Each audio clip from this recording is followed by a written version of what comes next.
अच्छा, आज हम करने जा रहे हैं एक्सरसाइज 1.2। लेकिन उससे पहले एक्सरसाइज जिस कंसेप्ट बेस है और वो कंसेप्ट्स थोड़े यहाँ पे मैं कोशिश करता हूँ कि जल्दी जल्दी मैं बता दूँ।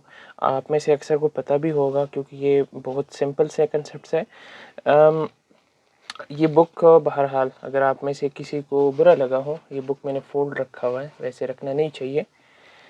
तो यहाँ पे ये कैमरे की वजह से मेरे पास व्यू इतनी होनी चाहिए, वरना मैं इसको स्ट्रेट रखता। अच्छा, आते हैं लेक्चर की तरफ। लेक्चर में क्या है कि जो हमारे पास 1.2 एक्सरसाइज है वो मैट्रिसेस के टाइप बेस है। अगर आपने पहला लेक्चर मेरा देखा हो तो उसमें हमने तीन चीज़ें पढ़ी थी। वो एक मैट्रिक्स क्या है, ऑर्डर ऑफ मैट्रिक्स क्या है और इक्वल मैट्रिक्स क्या है। तो देखिए ना, ये जो हमारे पास 1.1 एक्सरसाइज है वो तीन कंसेप्ट बेस था। देखिए, पहला क्वेश्चन आपका ऑर्डर क्या, इस क्वेश्चन में जो है आपने हर एक का ऑर्डर बताना था। फिर दूसरे में जो है आपने इक्वल मैट्रिक्स बताने थे कि कौन कौन सी इक्वल हैं। और फिर तीसरे में अगर आप देखें ना तो वो इक्वल मैट्रिक्स का कंसेप्ट यूज़ करके हमने कुछ अननोन है ABCD उसकी वैल्यूज़ निकाल लिए थे। आज का जो हमारे पास लेक्चर है इसमें यह है कि हम जो मैट्रिसेस के टाइप हैं उस टाइप्स को हम देखेंगे कि कितने टाइप्स हैं और उस बेस जो हमारे पास क्वेश्चन है फिर हम उसको सॉल्व करेंगे। रो मैट्रिक्स क्या है? रो मैट्रिक्स हमारे पास जो है वो मैट्रिक्स होता है जिसमें सिर्फ और सिर्फ एक रो हो, उसको कहते हैं कि वो रो मैट्रिक्स है। आपको मैं जिनको नहीं पता उसके लिए मैं बताता चलूँ कि हमारे पास जो हॉरिजॉन्टल अरेंजमेंट होती है नंबर्स की उसको रोज कहते हैं, जिसमें ये एक रो और ये दूसरी रो। तो जिन मैट्रिसेस के अंदर सिर्फ एक रो मौजूद हो, जैसे कि ये m इज इक्वल टू 2 - 1 और 7 है, ये सिर्फ एक रो है, तो हम कहते हैं कि हमारे पास जो है क्या है, ये रो मैट्रिक्स है। और रो मैट्रिक्स का एक आपको और आर्डर अगर मौजूद हो तो आर्डर से कैसे बताओगे कि आपके पास ये कौन सा मैट्रिक्स मौजूद है। तो देखें ना, आपके पास 1/3, तो यहाँ पे 1 मौजूद है। ये 1 आपको बताता है ना कि इस मैट्रिक्स के अंदर सिर्फ एक रो आपके पास है। तो आप यहाँ आर्डर से भी बता सकते हो कि आपके पास जो मैट्रिक्स है वो रो मैट्रिक्स है कि नहीं है। तो ये 1 क्या बताता है, ये इन्फॉर्मेशन देता है रो के मुतालिक, और यहाँ इस केस में जो है आपके पास एक रो है। दूसरा टाइप हमारे पास है कॉलम मैट्रिक्स। कॉलम मैट्रिक्स किसे कहते हैं? वो मैट्रिक्स जिसके अंदर सिर्फ एक कॉलम मौजूद हो उसे कॉलम मैट्रिक्स कहते हैं। जैसे कि आपके पास m इज इक्वल टू ये 1 0 है या n इज इक्वल टू 2 0 और 1 है। इन दोनों के अंदर अगर आप देखें ना, इसमें सिर्फ एक कॉलम मौजूद है। तो अगर आपने कॉलम मैट्रिक्स को देखना हो तो आपने सिर्फ कॉलम को देखना होगा, रो जितने भी हो उसको आपने जो है नहीं देखना। तो यहाँ पे देखें ना, आपका जो है अगर आपको ऑर्डर गिवन हो, मैट्रिक्स नहीं लिखा गया हो, तो आप फिर यहाँ ये जो दूसरे जो 2/1 में ये जो 1 है, ये आपको क्या इन्फॉर्मेशन दे देता है, ये आपको कॉलम के बारे में इन्फॉर्मेशन दे देता है। अगर जिन आप में से जिसको ऑर्डर का नहीं पता तो मेरे पहले लेक्चर को देखें, वहां से आपको इसका पता चल जाएगा कि इसका क्या मतलब है। तो 2/1 का मतलब है कि इस मैट्रिक्स के अंदर हमारे पास क्या है, कितने रोज हैं, 2 रोज हैं और एक कॉलम है। तो ये 1 किस चीज के बारे में इंफॉर्मेशन दे देता है कि आपके पास इस मैट्रिक्स के अंदर एक कॉलम है। और अगर n को देखा जाए तो इसमें 1 2 और 3 रोज हैं और एक कॉलम है, तो इसका जो है आपके पास ऑर्डर हो गया 3/1।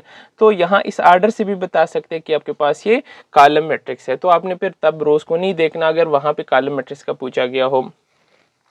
रेक्टेंगुलर मैट्रिक्स किसे कहते हैं? रेक्टेंगुलर मैट्रिक्स कहते हैं कि आपके पास वो मैट्रिक्स जिसमें आप रोज और कॉलम की तादाद आपस में बराबर ना हो, उसे क्या कहते हैं कि वो रेक्टेंगुलर मैट्रिक्स है। देखिए, जैसे कि आपके पास इसमें 1 2 और 3 रोज है और 2 कॉलम है, तो इसका ऑर्डर हमारे पास क्या बनता है? इसका ऑर्डर बनता है 3/2। तो इसके देखें ना, 3 रोज और 2 कॉलम है, तो अगर ये सेम ना हुए, अगर यहाँ पे भी 3 होता और यहाँ पे भी 3 है, तो फिर 3/3 रोज और कॉलम की तादाद सेम थी, उस वक्त फिर हम इसको रेक्टेंगुलर मैट्रिक्स नहीं कह सकते। अभी कह सकते हैं, क्यों? क्योंकि यहाँ पे 3 रोज और 2 कॉलम है और रोज और कॉलम की तादाद आपस में बराबर नहीं है, तो चूंकि हमारे पास क्या है, ये हमारे पास रेक्टेंगुलर मैट्रिक्स है। इसी तरह बी जो है हमारे पास, इसमें देखें 1 और 2 रोज हैं और 3 इसमें कॉलम्स हैं, तो 2/3 इसका क्या है, ऑर्डर है। तो इसमें नंबर ऑफ रोज और नंबर ऑफ कॉलम आपस में इक्वल नहीं है, तो इससे भी बता सकते हैं कि आपके पास क्या है, ये रेक्टेंगुलर मैट्रिक्स है।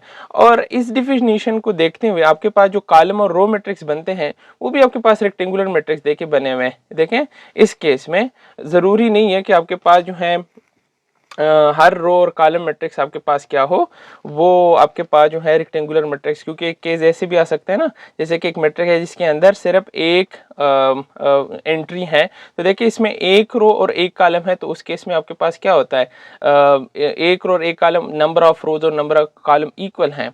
तो ये अब कॉलम मैट्रिक्स भी हैं आपके पास, ये आपके पास रो मैट्रिक्स भी हैं, ये आपके पास जो है अब रेक्टेंगुलर मैट्रिक्स नहीं कह सकते, क्योंकि रेक्टेंगुलर मैट्रिक्स में क्या होता है कि आपके पास रोज और कॉलम की तादाद इक्वल नहीं होता। तो आपने अगर रेक्टेंगुलर मैट्रिक्स को देखना हुआ तो आप सिंपल क्या करें, रोज को गिने और कॉलम्स को गिने और फिर देखें कि क्या वो एक दूसरे को इक्वल है। अगर इक्वल है तो वो रेक्टेंगुलर मैट्रिक्स नहीं है, और अगर अनइक्वल है तो वो रेक्टेंगुलर मैट्रिक्स है, जैसे कि आपके पास ABCD में जो एग्जाम्पल गिवन है। देखिए ये एक रो मैट्रिक्स है, इसमें एक रो है और 3 कॉलम है, तो रोज और कॉलम इक्वल नहीं है, सो ये रेक्टेंगुलर मैट्रिक्स है। और ये इसमें एक कॉलम और 3 रोज हैं, तो आपके पास जो है इसका भी ऑर्डर जो रोज और कॉलम की तादाद है वो इक्वल नहीं है, सो डी भी जो हमारे पास रेक्टेंगुलर मैट्रिक्स है।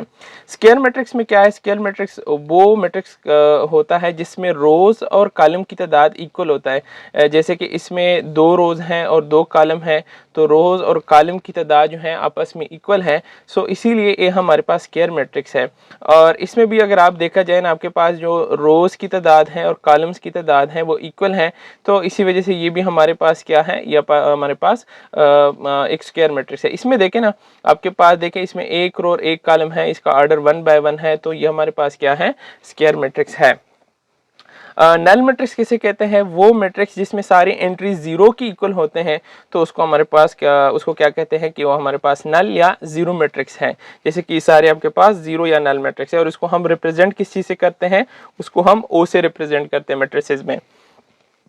अच्छा, ट्रांसपोज ऑफ ए मैट्रिक्स किसे कहते हैं, ट्रांसपोज ऑफ ए मैट्रिक्स कहते हैं कि जब हमारे पास एक मैट्रिक्स हो और उस मैट्रिक्स के रोज को कॉलम में बदल दिया जाए और कॉलम्स को रोज में बदल दिया जाए, तो हम कहते हैं कि जो हमारे पास मैट्रिक्स ऑब्टेन्ड हो गया या जो मैट्रिक्स बन गया आखिर में, वो ट्रांसपोज ऑफ ए मैट्रिक्स कहते हैं। और इसको हम डिनोट किस चीज से करते हैं, ए और उसके ऊपर से जो हमारे पास टी है उससे रिप्रेजेंट करते हैं।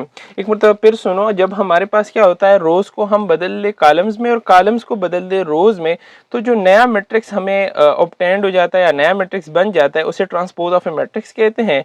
और उसको हम रिप्रेजेंट करते हैं ए और ए के ऊपर जो है जो टी है, ये क्या रिप्रेजेंट करता है, ये transpose of A matrix represent करता है। जैसे कि इस एग्जांपल में जो है आप देखें, आपके पास एक मैट्रिक्स ए है और इसका जो है आपके पास 1 2 3 2 1 0 और -1 4 और -2, ये इसके एंट्रीज है। अब देखें ना, अगर हम इसके रोज को कॉलम में बदल ले, ये देखिए रो है ना 1 2 और 3, इसको देखिए कॉलम में बदल दिया 1 2 और 3, और इस रो को भी इसी तरीके से इन्होंने कॉलम भी बदल दिया और इस रो को भी इस तरह इन्होंने कॉलम में बदल दिया। तो जो नया मैट्रिक्स हासिल हो गया इसको ट्रांसपोज ऑफ ए मैट्रिक्स कहते हैं। इसी तरह बी में भी किया हुआ है, इसी तरह जो है आपने देखे ना सी में भी किया हुआ है, 0 और 1 इसमें एक रो है, उसको एक कॉलम बना दिया, तो ये ट्रांसपोज ऑफ ए मैट्रिक्स हो गया। अच्छा जी, अब हमारे पास जो इसमें जो है एक गौर करने वाली बात है ना, अगर आप मैट्रिक्स ए को देखा जाए ना, मैट्रिक्स ए को अगर एक मैट्रिक्स ए है और इसका ऑर्डर 2/3 है, तो ट्रांसपोज करने के बाद जो है वो हमारे पास इसका ऑर्डर क्या हो जाएगा, 3/2 हो जाएगा। अगर सेम ऑर्डर का हुआ, यानी अगर आपके पास एक मैट्रिक्स 2/2 का है, तो ट्रांसपोज करने के बाद भी आपके पास उसका ऑर्डर क्या रहेगा, 2/2 ही रहेगा। तो अगर MCQs आ गया या एक इसी तरह किसी ने क्वेश्चन पूछ लिया कि अगर हमारे पास एक मैट्रिक्स है और इसका ऑर्डर 2/3 है और उस मैट्रिक्स का हमने ऑर्डर कर लिया, वो ट्रांसपोज कर लिया, तो ट्रांसपोज करने के बाद उसका ऑर्डर क्या हो सकता है, तो उसका ऑर्डर क्या हो सकता है, जो कॉलम है वो क्या बन जाएंगे, वो रोज की तादाद बन जाएगी यानी 3, और जो आपके पास रोज है वो आपके पास कॉलम्स बन जाएंगे यानी 3/2 जो है उसका ऑर्डर होगा। तो अगर आपके पास एक मैट्रिक्स ए है जिसका ऑर्डर 2/3 है और आपने क्या किया, इसका ट्रांसपोज किया, तो ट्रांसपोज करने के बाद जो है आपके पास उसका जो ऑर्डर है ट्रांसपोज मैट्रिक्स का, तो वो क्या होगा, 3/2। जैसे कि यहाँ पे देखें ना, इसमें एक रो है और इसमें 2 कॉलम हैं। अब ना इसका ट्रांसपोज हमने कर लिया, तो देखिए इसमें 2 रोज हैं अब और 1 कॉलम है। तो ये बहुत इंपॉर्टेंट बात है कि अगर आपसे किसी ने क्वेश्चन पूछा या एमसीक्यूज आ गया कि एक मैट्रिक्स है जिसका ऑर्डर 2/3 है या 1/2 है, तो उस केस में जो है अगर ट्रांसपोज करते हैं तो उसका नया ऑर्डर किसकी इक्वल होगा, तो आपने रोज को कॉलम की तादाद बतानी है और कॉलम की रोज की तादाद बतानी है। जैसे कि देखिए 1/2 है तो ट्रांसपोज करने के बाद ही 2/1 हो गया। अगर सेम ऑर्डर का यानी अगर 2/2 ऑर्डर का हुआ तो उसके ऑर्डर को फिर फर्क नहीं पड़ता, वो वही के वही रहेगा, क्योंकि अगर वो रोज और कॉलम एक्सचेंज भी हो जाए जैसे कि इस केस में है, इसमें देखें ना 3 रोज है और 3 कॉलम है, तो जो हमारे पास नया मैट्रिक्स है ट्रांसपोज की शक्ल में उसमें भी 3 रोज और 3 कॉलम्स मौजूद हैं। नेगेटिव ऑफ ए मैट्रिक्स में क्या है, नेगेटिव ऑफ ए मैट्रिक्स जो है किसको कहते हैं, अगर हमारे पास एक मैट्रिक्स है और जैसे कि ये है a इज इक्वल टू 1 - 2 और 4, तो उसका नेगेटिव मैट्रिक्स क्या होगा, जो इसके अंदर पॉजिटिव है उसको नेगेटिव बना दो और जो नेगेटिव है उसको पॉजिटिव बना दो। जैसे कि ना 1 आपके पास जो है -1 बन गया और 3 -3 और 4 -4 बन गया और -2 2 बन गया। तो ये जो मैट्रिक्स है ना, अब हम इसको नेगेटिव ए हम कहेंगे, तो ये हमारे पास नेगेटिव मैट्रिक्स है। और ये हम जब एडिटिव इनवर्स फाइंड आउट करते हैं ना, तो उस केस में हमें इसकी ज़रूरत होगी कि हमने नेगेटिव बनाना होगा। तो उस केस में भी आपने क्या करना है कि अगर आपने ए का नेगेटिव मैट्रिक्स बनाना हुआ तो जो इसमें पॉजिटिव एंट्रीज है उसको नेगेटिव बना दो, जो नेगेटिव उसको पॉजिटिव बना दो, और जो मैट्रिक्स जैसे आप रिप्रेजेंट करते हैं जैसे कि ए है उसके साथ आप नेगेटिव साइन लगा ले। अच्छा, सिमेट्रिक मैट्रिक्स किसे कहते हैं, सिमेट्रिक मैट्रिक्स कहते हैं कि वो सिमेट्रिक मैट्रिक्स के लिए पहली बात ये ज़रूरी है कि सिमेट्रिक मैट्रिक्स का स्क्वायर होना ज़रूरी है, स्क्वायर मैट्रिक्स होना ज़रूरी है, यानी कि इस मैट्रिक्स के अंदर जो है आपके पास क्या हो कि इसका आर्डर जो है 3/3, जो जैसे कि इस केस में 3/3 है, 3/3 होना, 2/2 होना, ठीक है, और इसे ऊपर आर्डर के 4/4 होना। तो क्या है, ये होना ज़रूरी है कि आपके पास क्या हो, उसका आर्डर उसमें रोज़ और कॉलम की तादाद बराबर हो, उसी को हम स्क्वायर मैट्रिक्स कहते हैं ना। तो इसका आर्डर क्या हो, यानी वो स्क्वायर मैट्रिक्स की आर्डर हो, यानी उसका 3/3 हो, 2/2 हो, तो वही मैट्रिक्स सिमेट्रिक मैट्रिक हो सकता है, मैट्रिक्स हो सकता है। तो सिमेट्रिक मैट्रिक्स किसे कहते हैं कि अगर आपके पास एक मैट्रिक्स ए है और इस मैट्रिक्स ए का आपने ट्रांसपोज कर दिया और ट्रांसपोज करने के बाद जो है आपके पास वही मैट्रिक्स आ गया, तो हम इस मैट्रिक्स को कहते हैं कि ये सिमेट्रिक मैट्रिक्स है। देखिए ना, आपने यहाँ पे भी ट्रांसपोज किया था, 0 और 1 को आपने कॉलम बना दिया था, लेकिन देखें इस और इस मैट्रिक्स में काफ़ी फ़र्क है, ये जो है सेम मैट्रिक्स आप नहीं कहला सकते।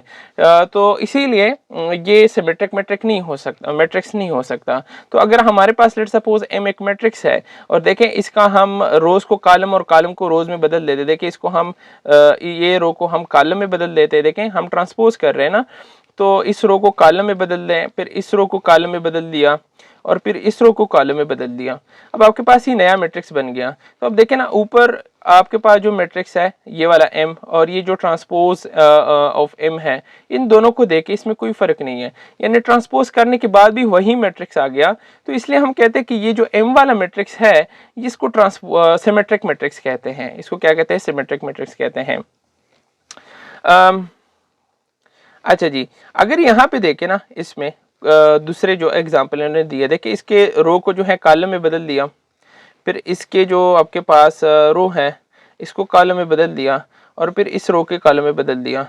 अब देखें यहाँ पे आपके पास जो है 2 1 और 3 है, यहाँ पे 2 -1 और 3 है।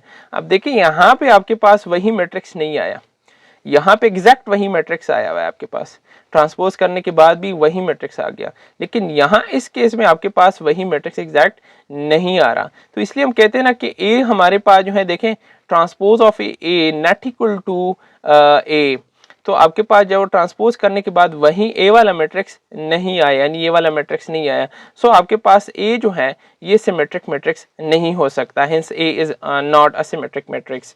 अच्छा जी, अब नेक्स्ट है हमारे पास skew symmetric matrix. Skew symmetric matrix और मैट्रिक्स दोनों फिर से आपको मैं रिपीट करके बता दूं कि ये स्क्वायर होना, स्क्वायर मैट्रिक्स का होना जरूरी है।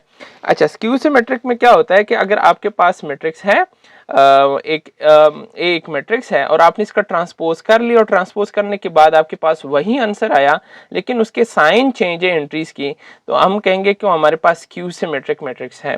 फॉर एग्जांपल आपके पास जो है ये एक मैट्रिक्स है ए, इसमें देखें आपके पास 0 2 3, ये आपके पास जो है ये एक ए मैट्रिक्स है और इसका देखिए आपने क्या किया, आपके पास जो रोज हैं उसको कॉलम में बदल दिया। देखिए ये रो को कॉलम में बदल दिया, 2 0 2 और 3 और -2 को देखिए इसको भी कॉलम में बदल दिया, -2 0 और 1 और इसको भी कॉलम में बदल दिया, -3 -1 और 0।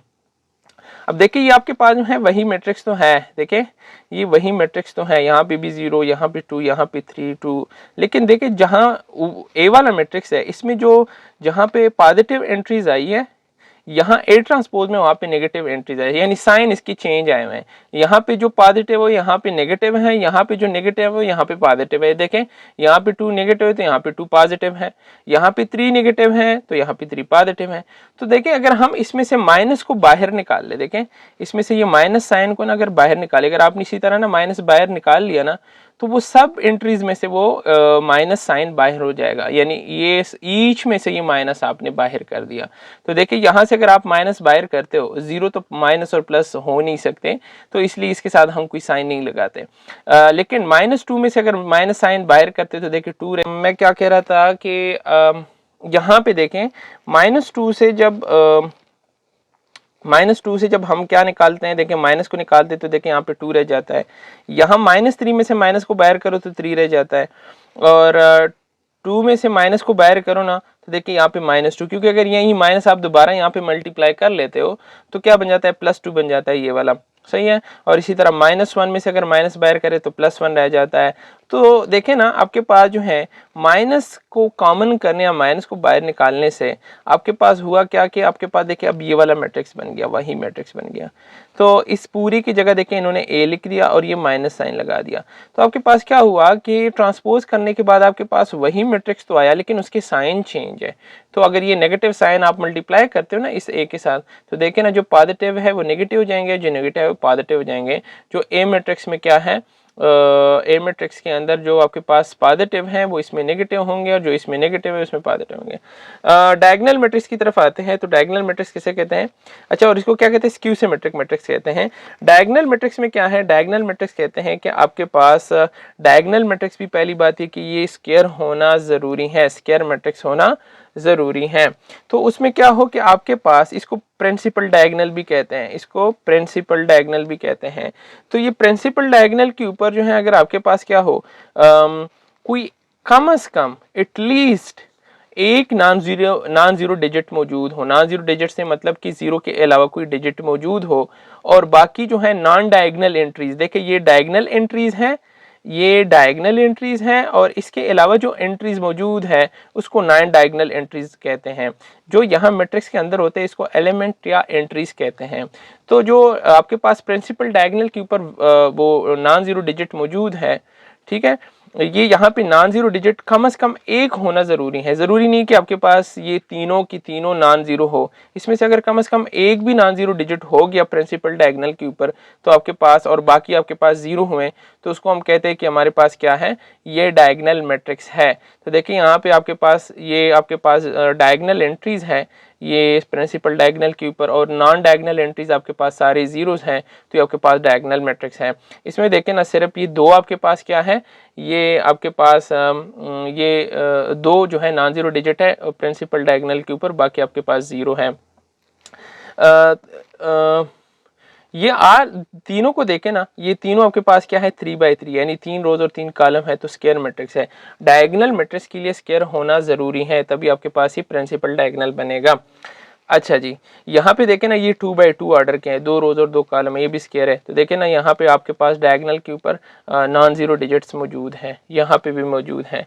स्केलर मैट्रिक्स क्या है, स्केलर मैट्रिक्स जो है डायगोनल मैट्रिक्स का आपके पास एक स्पेशल फॉर्म है। ये देखें एक स्पेशल केस है इसका। तो इसमें देखें स्केलर मैट्रिक्स में क्या होता है, ये भी डायगोनल मैट्रिक्स होता है, इसमें भी सिर्फ आपके पास डायगोनल के ऊपर ही नॉन जीरो डिजिट मौजूद होते हैं। तो फिर इसमें से कोई ख़ास बात क्या होगी, ख़ास बात इसमें ये हो गई कि आपको आपको कहते हैं कि देखें यहाँ पे भी के हैं तो यहाँ पे भी होने चाहिए, तो यहाँ पे भी होने चाहिए। इसका क्या मतलब है? इसका मतलब है कि एक नंबर डायगोनल के ऊपर आपके पास रिपीट होना चाहिए। जैसे कि यहाँ पे 2 2 2 रिपीट हुआ है, तो देखिए डायगोनल के ऊपर नॉन जीरो डिजिट तो मौजूद है, लेकिन ये नॉन जीरो डिजिट रिपीटेड मौजूद है। 2 2 2, यहाँ पे 3 3 मौजूद है, यहाँ पे आपके पास 5 मौजूद है। तो ये आपके पास क्या है? ये आपके पास स्केलर मैट्रिक्स है। लेकिन यहाँ पे देखें के को ये डिस्क्राइब करते कि के है क्या, कि आपके पास जीरो नहीं होना चाहिए और कि आपके पास वन नहीं होना चाहिए। अगर जीरो हुआ और वन हुआ तो फिर ये स्केलर मैट्रिक्स क्या होगा? ये स्केलर मैट्रिक्स नहीं कहलाया जाएगा। क्यों? इसका अब आगे रीजन आ रहा है ना, कि अगर आपके पास वन हुआ तो क्यों नहीं होगा? वन तो है नॉन जीरो डिजिट। तो वो इसीलिए कि अगर आपके पास वन रिपीट हो रहा है डायगोनल के ऊपर, तो फिर ऐसे डायगोनल मैट्रिक्स का जिसके डायगोनल के ऊपर या प्रिंसिपल डायगोनल के ऊपर वन रिपीट हो रहा हो, तो ऐसे मैट्रिक्स को फिर कहते हैं कि ये आइडेंटिटी मैट्रिक्स है या ये यूनिट मैट्रिक्स है। वो मैट्रिक्स जिसके डायगोनल के ऊपर आपके पास वन रिपीट हो रहा हो, तो उसको कहते हैं कि आपके पास आइडेंटिटी या यूनिट मैट्रिक्स है। और इसके लिए भी जरूरी है कि डायगोनल के ऊपर वन रिपीट हो और नॉन डायगोनल एंट्रीज सारी जीरो हो। तो तीनों में जो है आपके पास डायगोनल, स्केलर और आइडेंटिटी मैट्रिक्स में नॉन डायगोनल एंट्रीज आपके पास जीरो है। डायगोनल के ऊपर एटलीस्ट डायगोनल मैट्रिक्स के केस में एक नॉन जीरो डिजिट मौजूद होना जरूरी है, और तीनों भी जो है नॉन जीरो डिजिट हो सकते हैं। और इसका ये स्क्वायर मैट्रिक्स, ये इसका जो रोज और कॉलम की तादाद है डायगोनल मैट्रिक्स में सेम होगा। आपके पास स्केलर भी जो है एक डायगोनल मैट्रिक्स है, तो ऑब्वियसली इसमें भी जो है ऑर्डर आपके पास जो होगा वो जितने रोज होंगे उतने कॉलम्स होने चाहिए। और ये आइडेंटिटी मैट्रिक्स भी एक डायगोनल मैट्रिक्स है, तो इसमें भी जो है जितने रोज होंगे उतने आपके पास कॉलम हो जाने चाहिए।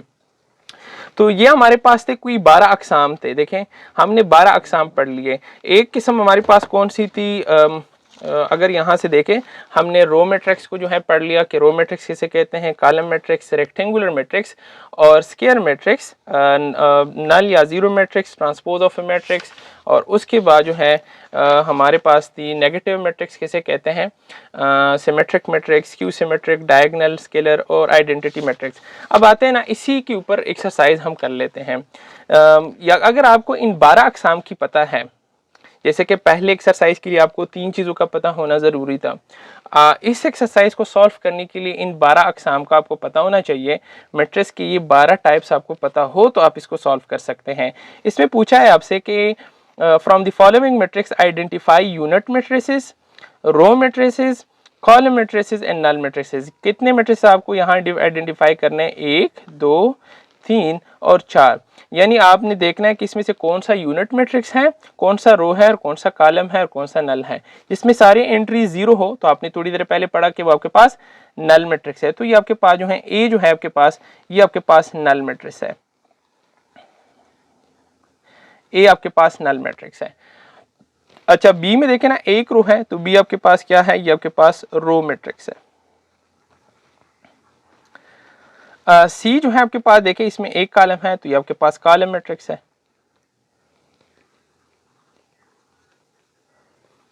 इसी तरीके से आप देखें, इसकी डायगोनल के ऊपर 1 1 रिपीट है डायगोनल के ऊपर, तो ये आपके पास यूनिट मैट्रिक्स है या आइडेंटिटी मैट्रिक्स है।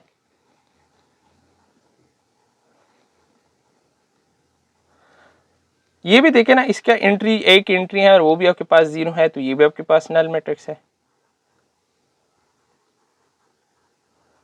ये एफ जो है आपके पास, ये भी कॉलम मैट्रिक्स है, इसमें एक कॉलम मौजूद है।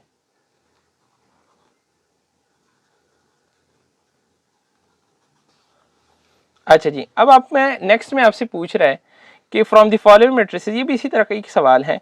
आप आइडेंटिफाई करें कि स्क्वायर मैट्रिक्स, रेक्टेंगुलर, रो और कॉलम आइडेंटिटी मैट्रिक्स। यहाँ पे देखें ना, यहाँ पे वर्ड आइडेंटिटी यूज किया है, यहाँ पे वर्ड यूनिट मैट्रिक्स यूज किया है। आइडेंटिटी और यूनिट मैट्रिक्स एक ही बात है।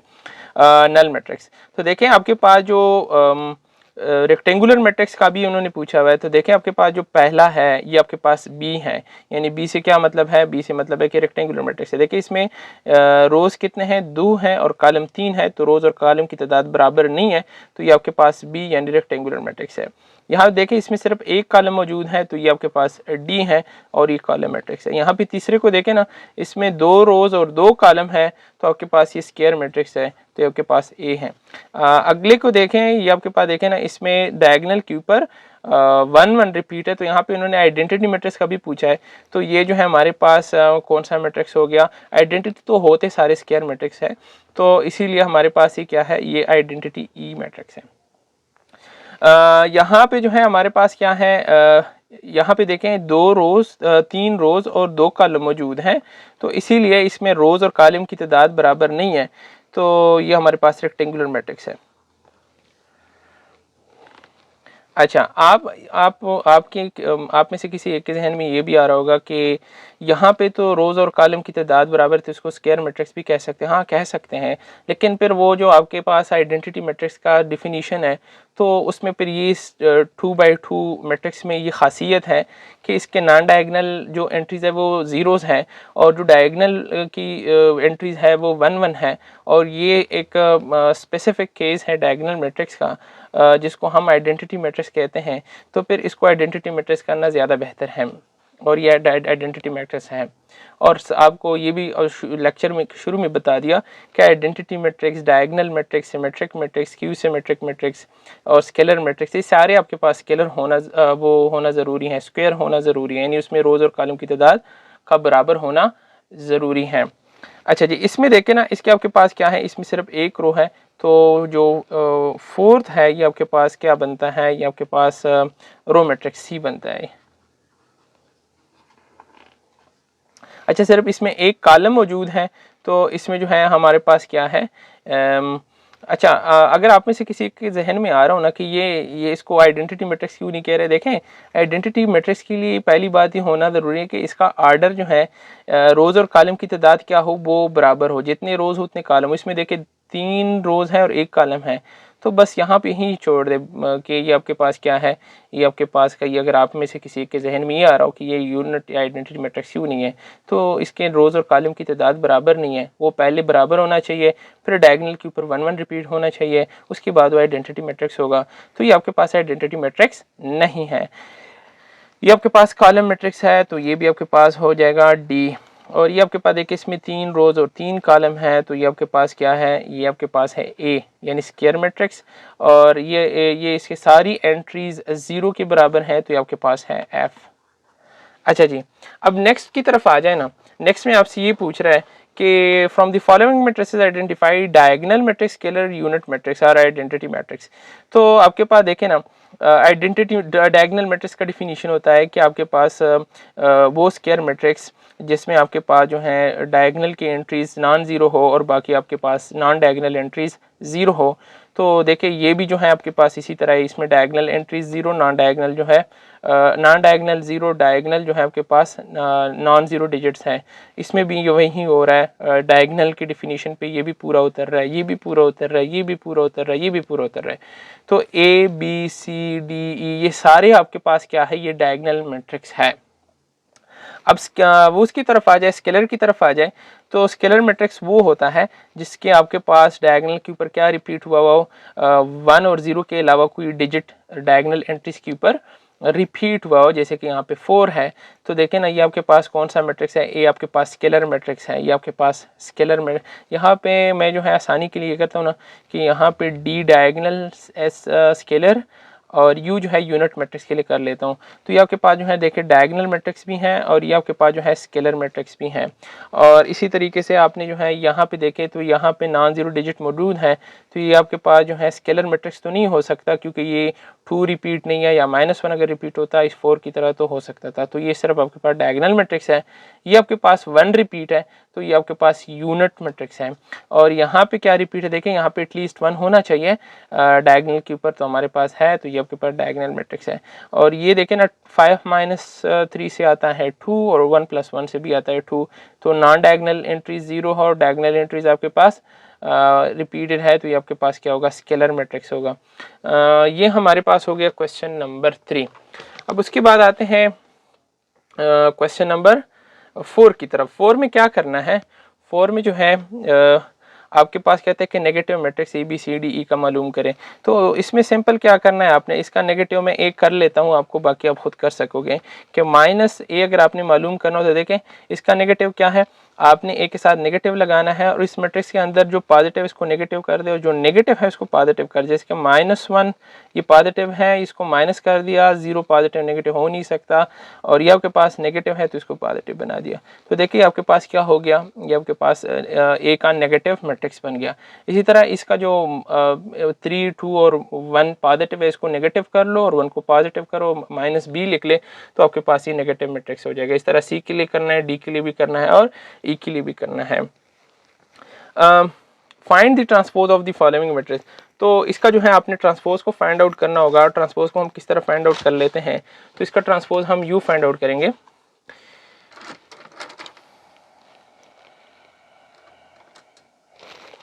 कि आपके पास ए ट्रांसपोज क्या होगा। आपके पास ए ट्रांसपोज है कि जो रोज है उसको कॉलम बना दो, देखें, और जो कॉलम है इसको रो बना दो। तो ये क्या देखें, एक कॉलम है या ये एक रो है, तो उसको देखें आपने कॉलम बना दे, या पूरे कॉलम को आप देखें इसको रो में बदल दे, ठीक है ना। तो आपके पास ये क्या हो जाएगा, ये आपके पास क्या बन गया, ये आपके पास बन गया अब ट्रांसपोज ऑफ ए मैट्रिक्स। जो नया 10 मैट्रिक्स है ये ट्रांसपोज ऑफ ए मैट्रिक्स है।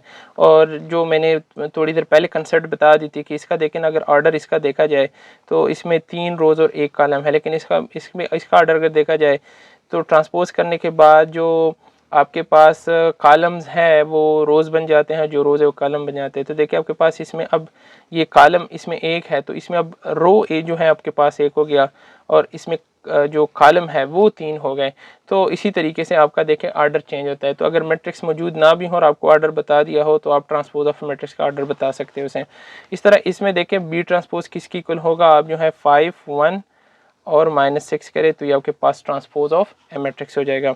इसी तरह सी में क्या करना है, देखें आपने 1, 2 रो है तो इसको कॉलम में बदल दो, और 2, 1 को भी कॉलम में बदल दो, और 3, 0 को भी कॉलम में बदल दो।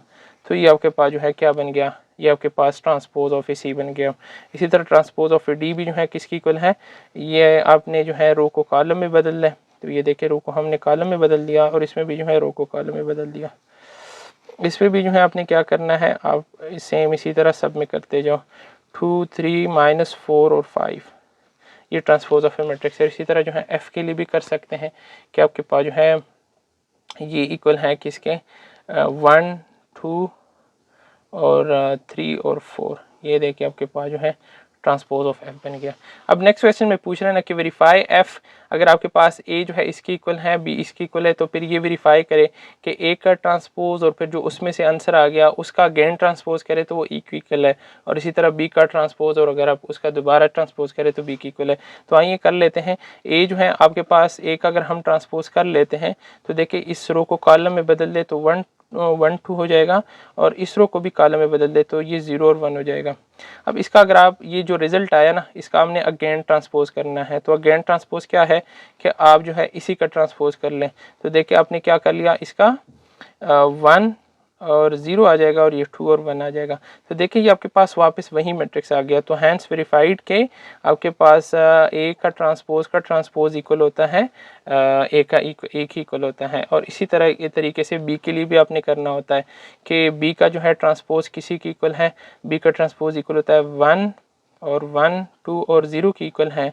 तो अगर आपने जो है बी के ट्रांसपोज का ट्रांसपोज कर दिया तो देखिए इसमें क्या होगा, आपके पास ये 1 और फिर ये 2 और ये 1 और 0। तो इसमें देखिए ये आपके पास वही दोबारा मैट्रिक्स वही आ गया, बी मैट्रिक्स आ गया, तो इसकी जगह मैं बी लिख लेता हूँ और ये आपके पास वही आ गया। तो हैंस प्रूफ या वेरीफाइड कि आपके पास बी के ट्रांसपोज का ट्रांसपोज बी की इक्वल है। उम्मीद करता हूँ कि आप सबको जो है समझ आई हुई होगी मेरे लेक्चर की, और हाजिर होते हैं अगले एक्सरसाइज के साथ कल इंशाल्लाह। तो मेरे जो चैनल है इसको काइंडली आप सब्सक्राइब करें, और अगर आप लोगों को कोई फीडबैक देना हो लेक्चर में, कोई चीज़ ऐसी जो आपको समझ ना आ रही हो मेरी बात की, तो काइंडली आप वो मुझे सजेस्ट कर सकते हैं कमेंट सेक्शन में।